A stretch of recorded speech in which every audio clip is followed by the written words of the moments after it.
Good morning, welcome to another devotional. Let's open our Bibles in Colossians chapter 1. Today we're going to look at verse 16.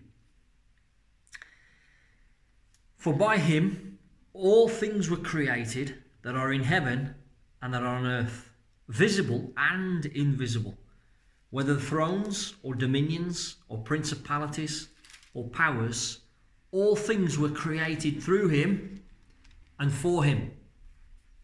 And just to remind you that here the Apostle Paul is emphasizing the sufficiency of Christ and the supremacy of Christ. And let me just read that last verse to you, verse 15. He is the image of the invisible God, the firstborn over all creation.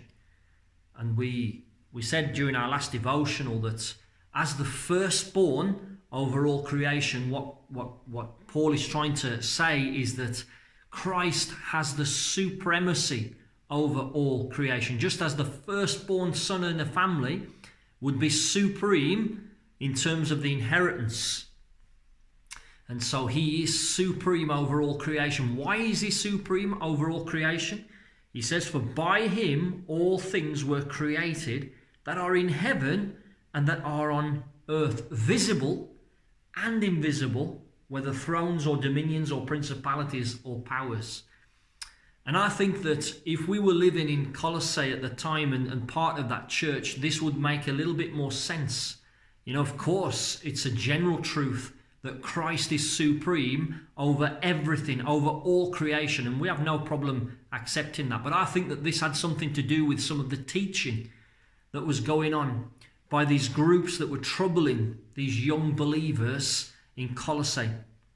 I think there was a lot of talk about principalities, about the spiritual realms and so on.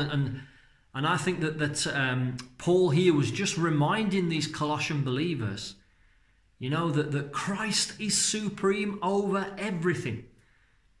You know, and it's true for us today. Christ is supreme. When we think about creation, usually we think about visible creation, don't we? But notice what Paul is saying here.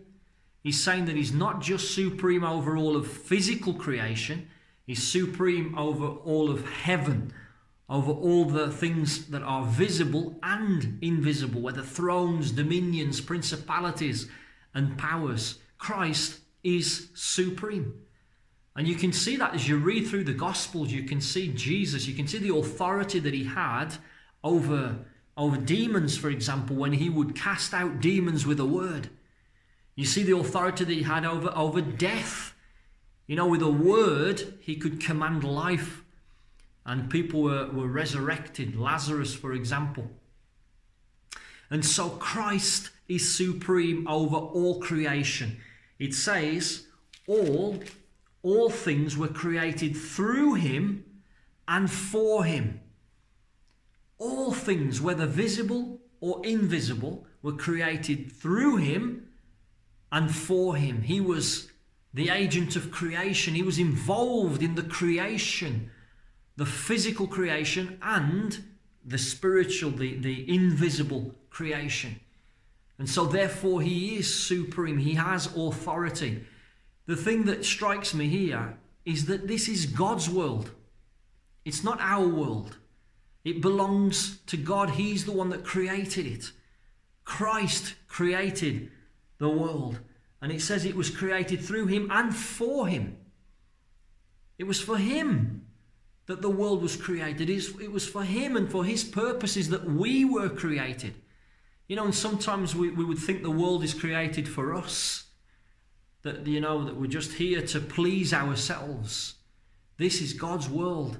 And when he created it, he established certain boundaries for behavior in the earth. And of course, we've all fallen short of that as humans. But thank God for his mercy and his grace. There's a way to resolve that issue, and that is through Christ. And so very brief truth here this morning.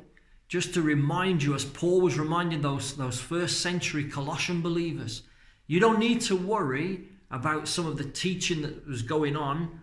That's what he's saying to these believers. You don't need to worry about what they're saying about principalities and powers. You don't need to worry about what they're talking about, angels and heavenly beings, because Christ is supreme over all of them. And that means he is enough.